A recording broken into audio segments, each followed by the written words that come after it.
Hello friends, welcome to my channel. I am Saloni and today we are going to discuss about the dumping. As we know that जैसे कि हमने पिछले video में WTO world trade organisation को clear किया था कि world trade organisation basically होता क्या है और उसके सभी टॉपिक जैसे ऑब्जेक्टिव, प्रिंसिपल, पिलर्स सभी को हमने अच्छे से क्लियर किया था। और अगर आपने उस वीडियो को नहीं देखा है तो उस वीडियो को देख ले ताकि आपका WTO से रिलेटेड जो भी प्रॉब्लम है वो क्लियर हो जाए। तो चलिए हम अपने वीडियो को स्टार्ट करते हैं। डंपिंग जो कि एक इंटरनेशनल बिजनेस का टॉपिक है।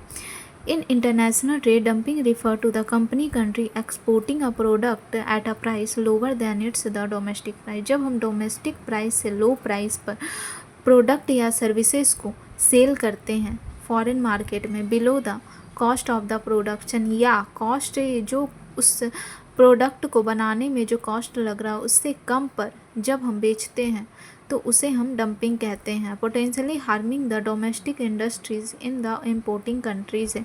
इम्पोर्टिंग कंट्री का मतलब हुआ जब फॉरेन कंट्री की बात हम कर रहे हैं तो जब डोमेस्टिक इंडस्ट्रीज़ को हार्म होता है और जो हमारा अदर कंट्री है उनको फ़ायदा होता है तो उसे हम डंपिंग कहते हैं।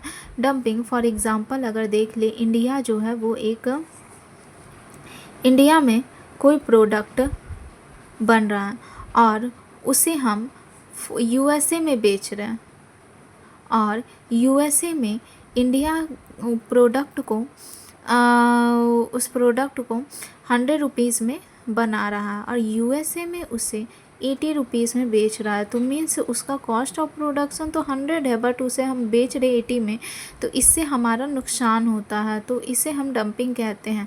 और इसे डोमेस्टिक मीन्स अगर इंडिया में ही हम इसे ज़्यादा में बेच रहे हैं, मीन्स 120 में उस प्रोडक्ट को बेच रहे हैं और यहाँ पर हम 100 रुपीज़ में बेच रहे हैं, तो इसमें भी डोमेस्टिक इंडस्ट्रीज़ को नुकसान होता है, तो इसे ही हम डंपिंग कहते हैं।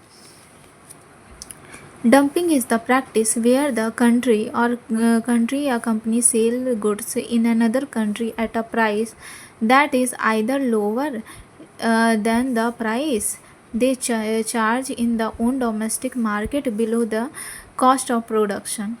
डंपिंग बेसिकली होता है जब हम लोअर प्राइस पर बेचते हैं, डोमेस्टिक प्राइस पे जिस प्राइस पे डोमेस्टिक में बेच रहे हैं उससे लोअर पर हम जब बेचते हैं अदर इम्पोर्टिंग कंट्री में तो उसे हम डंपिंग कहते हैं, या उसके कॉस्ट ऑफ प्रोडक्शन से भी कम प्राइस पर हो सकता है।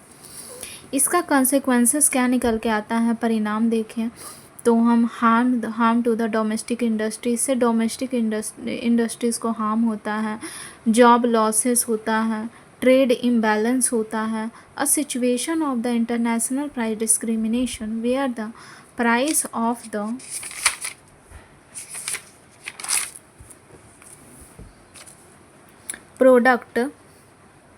price of the product when sold in the importing country is less than the price of the product in the market of the exporting country। exporting means domestic industry, importing का मतलब हो गया foreign countries. जब हम foreign countries में importing countries में lower price पर बेचते हैं तो उसे हम डंपिंग कहते हैं और इससे बहुत नुकसान होता है और उस नुकसान को रिकवर करने के लिए हम एंटी डंपिंग लागू करते हैं। Anti dumping is the measure to rectify the situation arising out of the dumping है। एंटी डंपिंग वो सिचुएशन होता है जो रेक्टिफाई करता है, करेक्शन करता है उस सिचुएशन को जो डंपिंग के कारण अराइज होती है, उसको यह रेक्टिफाई करेक्ट करने की कोशिश करता है of the goods and trade distortive effect है। जो ट्रेड डिस्टॉर्ट होता है, जो ट्रेड ख़राब होता है, उससे जो प्रॉब्लम होता है उसको दूर करने के लिए हम एंटी डंपिंग करते हैं। This the purpose of the anti dumping का पर्पस क्या होता है, is to rectify the trade distortive effect है। जो ट्रेड में इम्बैलेंस होता है, जो मार्केट को लॉस होता है, उसको रेक्टिफाई करने के लिए हम एंटी डंपिंग यूज़ करते हैं। Of dumping and re establish the fair trade, जिससे फेयर ट्रेड को री इस्टेब्लिश किया जा सके, फेयर ट्रेड हो सके और हमारे डोमेस्टिक इंडस्ट्रीज़ को लॉस ना हो। तो डंपिंग हम शॉर्ट वर्ड में डंपिंग समझे तो डंपिंग वह सिचुएशन होता है जब हम प्रोडक्ट या सर्विसेज जो डोमेस्टिक इंडस्ट्रीज़ में बनाई गई है उस प्रोडक्ट और सर्विसेज को जब हम अदर कंट्रीज़ में लो प्राइस पर बेचते हैं और हाई प्राइस में उसी डोमेस्टिक इंडस्ट्रीज़ में, जब हम हाई प्राइस में डोमेस्टिक इंडस्ट्री में बेचते हैं बट अदर कंट्रीज़ में हम इसे लो प्राइस में बेचते हैं, तो उसे हम डंपिंग कहते हैं। और यह सिचुएशन में ट्रेड इम्बैलेंस हो जाता है, हमारा ट्रेड डिस्टॉर्ट हो जाता है, और उसे हटाने के लिए, उसे इस प्रॉब्लम को सॉल्व करने के लिए, उसे रेक्टिफाई करने के लिए हम एंटी डंपिंग लाते हैं ताकि फेयर ट्रेड हो सके। ठीक है, आई होप आपको डंपिंग और एंटी डंपिंग जो है अच्छे से क्लियर हो गए होंगे।